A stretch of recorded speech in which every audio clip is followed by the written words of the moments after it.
Berapa orang yang nganuin Dede tuh? 12 orang. Tangan Dede dipukul pakai balok gede. Dipukul tangan Vina patah. Bukan diseret pakai motor, dipukul tangan Vina. Kepalanya sih Dede, kepalanya kenapa? Diapain Dede kepalanya? Tadinya dibenturin. Dibenturin kemana? Ke motor, terus ke aspal.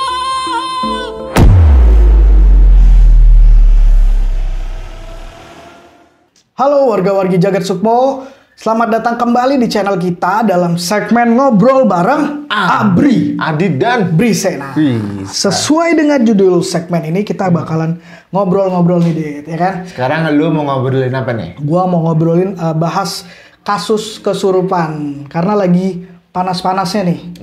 Lagi hot-hotnya tentang almarhum Vina Cirebon. Oh, Vina. Iya. Tentang kesurupan yang akan gue bahas ini nanti kalau kalian penasaran, jangan stop videonya atau terima resikonya.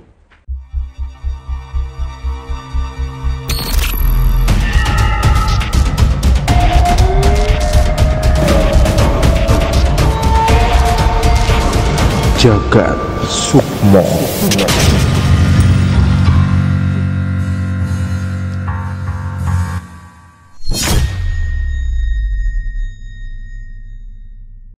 nah tadi kan gue udah bilang gue akan bahas tentang kesurupan yang lagi sedang trendingnya ini adalah tentang kesurupan almarhum Vina Cirebon ya. Jadi singkat cerita gue akan ceritain ulang yang pastinya kalian juga udah tahu, lu juga udah pasti sering dengar ya. Karena ini kasus ini kan sebenarnya dari tahun 2016 dan kembali hangat kembali karena dibuat film, difilmkan kasus ini yang berjudul Vina ya, Vina. Sebelum 7 hari. Sebelum 7 hari. Ya, itu menarik banget. Gue pengen banget nonton, cuma belum ada ketemu waktunya nih. Lu udah nonton belum? Belum nonton. Nah, itu jadi tapi yang akan gue ceritain ini adalah info sesuai dari internet ya, bukan sesuai filmnya ya, karena gue belum nonton. Jadi konon katanya almarhum Vina ini punya teman yang bernama Linda. Teman dekat lah gitu ya. Nah, setelah 3 hari ya atau bukan, pokoknya intinya waktu dia ngelayat mau ngelayat ya, si Linda ini temannya mau ngelayat almarhum Vina ini, dia kesurupan waktu baru masuk gang rumahnya. Mau ke rumah Vina. Dia kesurupan dan akhirnya dia dibawa pulang oleh pacarnya karena mungkin nggak kurang kondusif ya kondisi saat itu. Jadi dibawa pulang dan dia kesurupan selama 3 hari. 3 hari baru stop kesurupan ketika keluarga almarhum Vina datang menemui si Linda. Setelah dihubungi sama keluarga Linda tuh. Iya, Linda menghubungi keluarga Vina dan akhirnya mereka datang. Dan benar, akhirnya Vina, almarhum Vina yang konon katanya merasuki tubuh Linda itu menceritakan secara kronologinya saat dia meregang nyawa. Gila. Dan dia membocorkan siapa pelakunya dan apa yang pelaku itu lakukan terhadap dirinya. Berapa orang yang nganuin Dede tuh? 12 orang. Tangan Dede dipukul pakai balok gede. Dipukul tangan Vina patah. Bukan diseret pakai motor, dipukul tangan Vina. Kepalanya sih Dede, kepalanya kenapa? Diapain Dede kepalanya? Tadinya Dibenturin kemana? Ke motor, terus ke aspal. Engginya tuh mau nolongin, tapi Engginya juga kena. Tapi yang gue lihat rekaman videonya sambil nangis ya si Lindanya. Sambil nangis dan katanya kenapa ini diyakinkan adalah itu arwah Vina, menurut mereka yang hadir saat kerasukan itu, suaranya dan tangisannya adalah suara dan tangisan khas Vina. Iya. Gitu guys. Gila. Itu dan gue mau bahas nih ya. Ternyata ini kasus Vina ini, kesurupan ini nggak cuma satu-satunya. Ada lagi nih. Yaitu ini gue sambil baca ya. Ini ada kasus mahasiswa di Kupang. Ya. Jadi ada penemuan jenazah mahasiswa Fakultas Filsafat Unwira Kupang. Nih teman-teman yang Kupang boleh komen ya. Namanya Carolino Asowo atau disebutnya Charlie, usia 25 tahun. Di Pantai Usapa. Jadi ditemukan di pantai dia. di Kota Kupang pada 2018 ya. Ini 2 tahun setelah kasusnya Vina. Memunculkan banyak perhatian di masyarakat setempat. Jadi di sidang terakhir ada dihadirkan 2 saksi kunci yang itu namanya Alex Nunu dan Gracia alias Tia. Nah, Alex Nunu dalam kesaksiannya mengungkapkan bahwa kasus ini terkuak karena Gracia atau yang tadi disebut Tia itu kerasukan juga, guys. Nah, kerasukan juga jadi mirip-mirip nih sama Linda gitu ya. Dan dia membeberkan siapa yang membunuh. Jadi saat kerasukan korban mengaku bahwa ia dibunuh. Jadi kerasukan korbannya nih cerita si Gracia. Siapa tadi nama korbannya? Charlie. Jadi Gracia kerasukan Charlie dan saat kerasukan itu katanya korban mengaku ia dibunuh oleh Maria Usfinit dan Masri Neno setelah dianiaya. Namun, nah ini menarik nih. Setelah analisa terhadap rekaman kesurupannya, Alex menyimpulkan bahwa kesurupan itu kemungkinan besar adalah sebuah rekayasa. Sampai diperiksa lagi rekamannya. Diperiksa rekamannya itu diduga rekayasa antara terdakwa namanya Ayub nih si pembunuh dan si Gracia itu. Jadi katanya Gracia mengakui bahwa kesurupan itu dilakukan atas perintah dan desakan dari si Ayub. Jadi si Ayub maksa Gracia pura-pura kesurupan dan bilang ya yang lu kerasukan arwahnya si korban dan bilang bukan gue yang bunuh. Salah ya harusnya. Kalau kata gue mah lu jangan kasih pesan jangan gue yang bunuh, siapa gitu. Iya, bilangnya dia itu kan tadi tertuduhnya ini ada 2 orang yang tadi gue bilang. Yang bilang bahwa yang kesurupan yang membunuh adalah Maria Usfinit dan Masri Neno. Jadi si Ayub bilang gitu. Jadi waktu kesurupan lu bilang yang bunuh si Masri dan si Maria ini ya, jangan bilang gue. Dipaksa, diancam. Akhirnya mungkin si Grace takut. Dia mau aja apa yang disuruh si Ayub itu, tapi akhirnya ketahuan juga bahwa kebongkar juga bahwa itu kesurupannya adalah sebuah rekayasa. Nggak bisa bohong berarti. ya mungkin sekarang polisi lebih pintar gitu ya. Sekarang gue tanya, kalau Linda menurut lu bener apa enggak? Itu gue gak bisa jawab tuh. Nanti mungkin akan dibuktikan di persidangan dan segala macam. Biarkan ahlinya saja yang membahas si Linda itu sebenarnya beneran kerasukan atau enggak. Atau kalian juga boleh nih komen. Kalau kalian punya teori-teori yang menarik gitu ya tentang kasus Linda ini, boleh komen ya. Nah, belum selesai sampai situ, Dit. Jadi gue mau bahas juga. Menurut lo kerasukan itu, kerasukan arwah, gua garis bawah ya, kerasukan arwah orang yang meninggal itu bisa apa enggak? Menurut gue nggak bisa. Nah, gue bahas gue dari info dari gue ya. Jadi gue juga cari-cari di internet nih sebenarnya, karena gue kan orangnya kurang pengetahuan lah, kayak gue cari-cari di internet dan gue dapat nih menurut agama Islam, ini sumbernya dari TV One News ya, sambil gue baca ya. Dalam ini yang bicara, yang ceramah namanya Ustadz Khalid Basalamah. Ya, sorry kalau gue salah sebut nama ya. Ustadz Khalid Basalamah menjelaskan perihal perkara kesurupan arwah ini. Saat mengisi kajian, beliau menjawab pertanyaan dari jamaah soal tempat angker dan arwah gentayangan. Nah, kata beliau gini, bagaimana dengan kecelakaan kereta api yang banyak memakan korban bila ini disebut mati syahid? Mengapa tempat kejadian celaka menjadi tempat angker atau banyak penampakan? Terus dengan tegas Ustadz Khalid tersebut menyebut bahwa arwah gentayangan tidak ada menurut pandangan Islam. Dia bilang gini, ini lucu nih statementnya, gue suka. Orang yang mati kalau dia beriman senang di kuburannya. Iya. Kalau dia orang ahli maksiat berarti dia sedang disiksa. Nggak ada waktu rohnya keluar gentayangan ganggu orang. Nggak sempat. Nggak ada itu. Gimana caranya? Orang dia lagi disiksa. Kalau misalnya dia jahat atau ya dia lagi senang-senang. Lagi senang, lagi nyantai gitu. Lagi nyantai, dia nggak ada waktu buat gentayangan dan merasuki orang. Itu menurut Ustadz. Nah, kalau menurut agama Kristen juga gitu. Jadi dalam Kristen juga mengajarkan hal yang sama. Alkitab menyatakan bahwa roh orang mati tidak bisa keluar dari neraka atau surga untuk pergi bergentayangan ke dunia atau sekedar memberikan pesan-pesan terakhir gitu, nggak ada. Udah nggak sempat kan? Udah beda alam. Berarti kan dua agama ini nyatanya sama. Menyatakan hal yang sama tentang jadi tidak ada roh tidak gentayangan. ada roh gentayangan. Nah, itu menurut perspektif agama ya. Tapi itulah info yang gue baca. Kalau kalian lebih expert tentang agama nih misalnya, boleh benerin kita di kolom komen. Atau kalian mau mengiyakan statement kita juga boleh. Tapi menurut gue sih, logis gue sih bener, Bri. Bener ya? Iya. Gimana? Ya, orang kalau udah enak matinya, ya dia udah senang-senang di Bener. di alam Di lain. alam lah. lain, ngapain dia balik lagi ke alam kita? Ke dunia aja ngapain bikin pusing aja. Bikin pusing ya udah enak di sana atau dia lagi disiksa ya nggak punya waktu. Iya lah. Ditarik Ribet. mau kemana gitu paling. Dulu, iya, bentar. ngapain sih gitu. Jadi menurut dua agama itu kayak gitu. Iya, betul. Jadi biar kalian lah yang menjawab sekiranya arwah gentayangan merasuki orang itu sebenarnya bisa atau enggak.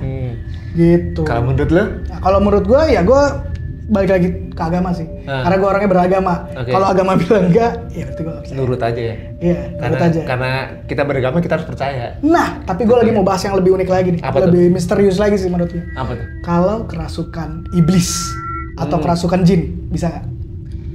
Bisa. Nah, jadi menurut gue yang merasuki itu bukan arwah penasaran atau arwah orang yang sudah mati, Setuju gue. tapi jin. Jin apa namanya? Jin korin. Jin korin. Atau kalau di Kristen tuh biasanya bilangnya iblis. Iblis. Iblis tuh ya rajanya jin. Ya lu di agama Islam juga ada iblis. Iya. kan? Iya, itu adalah. Rajanya jin bener. Nah, kalau menurut gua kalau dirasuki iblis ya bisa aja. Bisa. Itu justru lebih logis. Nah, itu lebih logis benar. Gimana? Iya karena kan ya kerjanya jin itu kan ya Betul. ganggu orang, menipu manusia. bokisin orang. Betul. Biar kita tuh terpengaruh dan jatuh ke yang Ibarat kita nurut Bener. sama si jinnya itu. yang jinnya mau apa. Suruh bikin apa, ngambil Bener. apa. Ya, Nah. kerjanya dia itu. Kerasukan iblis menurut gua lebih make sense. Lebih logis. Lebih logis, Oke. lebih bisa gue percayai. Iya, benar. Nah, Setuju gue. di sini nih ada 3 kasus nih yang akan gue ceritain tentang kerasukan iblis. Yang pertama. Yang pertama nih, Oke. sorry nih ya gue gak dapet sumber dari Indonesia ya, jadi kebanyakan dari luar. Ini sering banget disebut, sering banget juga youtuber bahas adalah kasusnya namanya Arne Chain Johnson. Nah, sorry nih kalau gue salah sebut namanya ya. Jadi ceritanya gini guys, pada tanggal 24 November 1981 ya di Brookfield yang saat itu ada orang bernama Arne Chain Johnson masih berusia 19 tahun. Muda banget. 19 tahun dia dihukum karena melakukan pembunuhan tingkat pertama kepada tuan tanahnya yang bernama Alan Bono. Ya. Arne dikenal sebagai The Devil Made Me Do It atau si iblis bikin gua melakukan hal. Lah itu apa judul film ya? Iya, dia dikenal karena ada di film itu, dijadikan film. Oh, The Conjuring. Iya, karena dia mengakui aksinya dilakukan saat ia dirasuki roh jahat atau iblis. Jadi karena dia dirasuki, terus dia membunuh. Oke. Menurut pengakuannya dia, ya ini benar. Kisahnya diangkat dalam film The Conjuring 3. Arne mengaku bahwa aksi pembunuhannya didasari oleh fenomena aneh yang dialami tunangannya, namanya David. Pada musim panas 1980, David ini mengaku sering melihat sosok laki-laki tua yang menghantuinya. Awalnya mereka cuek nih, namun lama-kelamaan frekuensi kejadiannya makin sering, ya, dan meningkat dan semakin brutal. Jadi nggak cuma nampakin, mungkin udah mulai mega, mulai narik-narik main gitu ya, fisik berarti ya? main fisik. Bahkan David sampai histeris ketika mendeskripsikan sosok menakutkan itu. Akhirnya mereka datang ke Ed dan Lorraine yang selalu di Conjuring nih. Bagi yang suka film-film Conjuring pasti tahu dan familiar sama Ed dan Lorraine. Pasangan Ed Lorraine Warren, sorry. Untuk meminta bantuan, mereka mengadakan proses pengusiran roh jahat di gereja. Exorcism. Nih kalian juga nih, kemarin teman kita bahas tentang exorcism ya. Iya, tonton ya. Tonton ya, jangan lupa. Setelah pengusiran, mereka yakin bahwa iblis sudah keluar dari tubuh David. Tapi dilansir dari All That's Interesting, ada yang menuturkan bahwa iblisnya pindah ke ceweknya, Arne itu. Si Arne itu ya? Iya. Jadi yang diusir, yang dilakukan proses exorcism atau pengusiran iblis itu si David. Cuman katanya nggak pergi, malah pindah lokasi. Sejak saat itu Arne membunuh si Alan. Iya, sama kayak di filmnya itu. Sama kayak di filmnya. Iya. Nah, ini masih ada nih, yang mirip juga. Ini juga sering nih. Ini filmnya, ini namanya Annelies Michel. Sering banget nih bahas tentang cerita ini. Jadi dia perempuan Jerman, lahir tahun 1952. Ini udah cukup lawas nih. Dan zaman dulu tuh lebih serem loh. Daripada sekarang ya? Daripada sekarang. Karena kenapa menurut gua orang zaman sekarang tuh udah terlalu modern. Untuk hal-hal kayak gini, supranatural gini udah makin cuek. Kalian bayangin settingnya tuh di tahun 50-an ya guys ya. Yang dimana orang untuk iblis-iblisan gitu tuh kayak masih kental banget. Masih kental. Ya, jadi dia umurnya lebih muda lagi nih, 16 tahun. dia sebenarnya sama psikolog dibilang dia depresi, katanya depresi karena dia sering dengar suara-suara aneh, ada suara ketukan pintu, bisikan-bisikan bahwa dia sering banget dengar bisikan bahwa dirinya akan masuk neraka. Makanya, dan dia udah menjalani pengobatan selama 5 tahun, tapi sia-sia pengobatannya. Akhirnya, karena dia orang Katolik, dia panggil pastor, pendeta. Dan dia pendeta, biasanya tuh kalau pendeta tuh mengusir setan tuh ditanya, siapa kamu? Dia harus tahu nama iblis yang ada merasuki dia. Kalau dia bisa tahu namanya, makanya bisa diusir. Kalau menurut kepercayaan mereka. Dan dijawab tau nggak? Ada banyak. Ada Judas, ada Nero, ada Cain tau nggak? Cain gue nggak tahu. Cain dan Habel, anaknya Adam, Nabi Adam. Oke. Iya, Cain, Hitler. Enggak, Hitler beneran merasuki dia. Jadi gue juga baru tahu nih, Hitler, Lucifer, dan Fleischmann. Jadi ada 6 iblis yang memasuki dia. Kalau Lucifer sering ya? Setelah melakukan ritual yang melelahkan, akhirnya dia meninggal. Karena dia bukan karena dirasukin guys, karena kekurangan gizi. Iya, karena nggak makan, nggak minum. Karena nggak makan dan nggak minum saat dia kerasukan. Karena setahu gue ya kalau orang kerasukan gitu, setelah kerasukan tuh badannya capek banget. Badannya capek banget. Dia.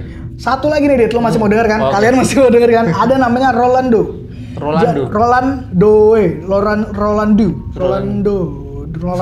whatever. Jadi dia diajari bibinya mengenai hal-hal spiritual, termasuk menggunakan papan Ouija. Pernah dengar? Ada filmnya? Ada filmnya? Jangan-jangan di film lagi nih. Setelah beberapa lama bibinya meninggal. Setelah itu keluarga Roland mulai mengalami hal-hal supranatural. Setelah dia main papan Ouija itu. Mereka mendengar suara tetesan air dan goresan-goresan di dalam rumah. Kemudian mereka coba komunikasi itu dengan para roh agar jangan ganggu lagi deh menggunakan papan Ouija itu. Namun justru memperburuk keadaan. Roland akhirnya bisa mendengar banyak orang jalan di kamarnya, bahkan sampai dia nggak bisa tidur.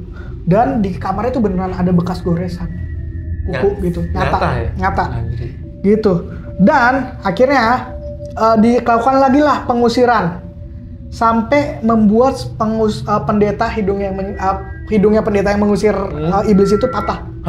Mungkin ketonjok kali, gue ngerti ya. Iya, akhirnya berhasil lah. Dan Roland hidup kembali normal.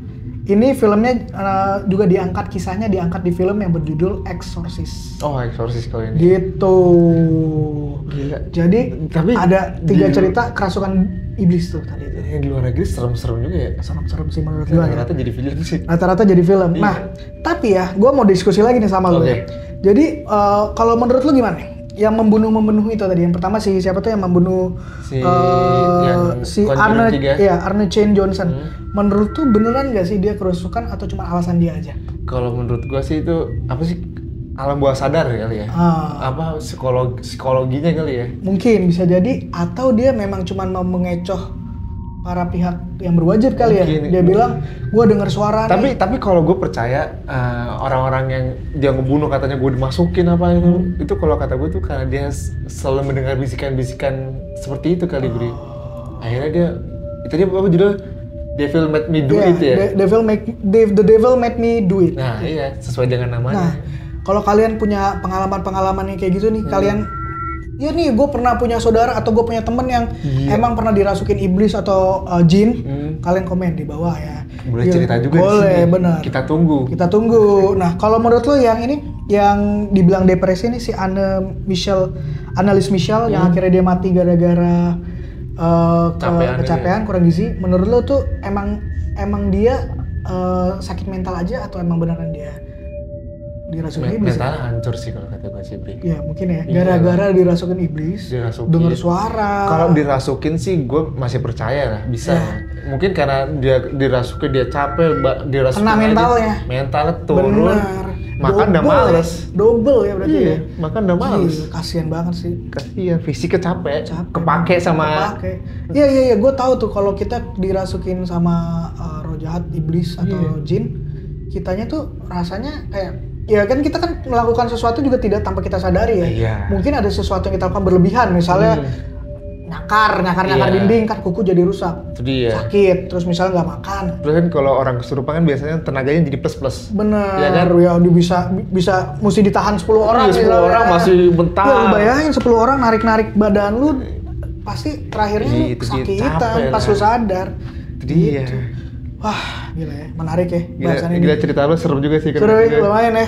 Jadi kalau kalian nih beneran punya cerita yang real nih yang kalian alami atau orang terdekat yang mengalaminya, please Ceritain ceritain. sini. Bisa DM di Instagram ini, di sini nih. Nih, langsung nih. Catat. Screenshot. Ya. Bisa juga kalian komen di bawah nih. Komen di YouTube tuh nggak ada batasnya dan gratis. Gratis. Jadi Dan- langsung aja cerita panjang lebar boleh tuh di komen di paling bawah, di bawah video ini. Jangan lupa juga subscribe channel ini. Dan kita juga bakal seneng kalau teman-teman semuanya nge-share video kita. Betul, biar kita makin semangat lagi bikin video-video lain. Setuju. Gitu deh. Oke, Udah dong. Sampai ketemu di video selanjutnya dan bye-bye. Bye-bye.